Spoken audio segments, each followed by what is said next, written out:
Esther, chapter 4. Heading: Mordecai requests Esther's help. When Mordecai learned about all that had been done, he tore his clothes, put on burlap and ashes, and went out into the city, crying with a loud and bitter wail. He went as far as the gate of the palace, for no one was allowed to enter the palace gate while wearing clothes of mourning.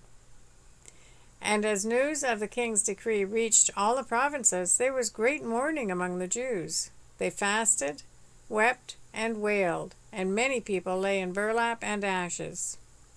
When Queen Esther's maids and eunuchs came and told her about Mordecai, she was deeply distressed.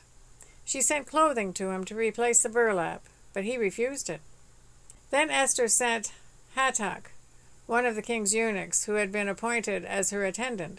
She ordered him to go to Mordecai and find out what was troubling him and why he was in mourning. So Hatach went out to Mordecai in the square in front of the palace gate. Mordecai told him the whole story, including the exact amount of money Haman had promised to pay into the royal treasury for the destruction of the Jews.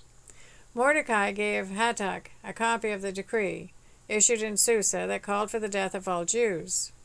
He asked Hatach to show it to Esther and explain the situation to her.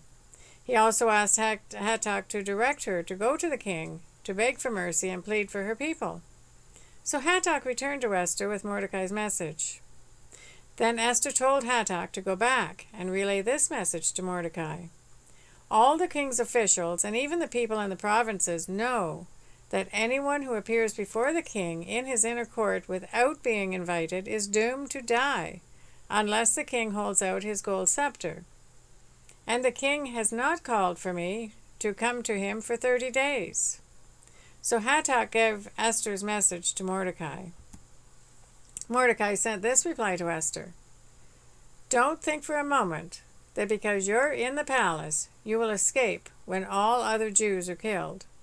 If you keep quiet at a time like this, deliverance and relief for the Jews will arise from some other place, but you and your relatives will die. Who knows if perhaps you were made queen for such a time as this?" Then Esther sent this reply to Mordecai: "Go and gather together all the Jews of Susa and fast for me. Do not eat or drink for 3 days, night or day. My maids and I will do the same. And then, though it is against the law, I will go to see the king. If I must die, I must die." So Mordecai went away and did everything as Esther had ordered him.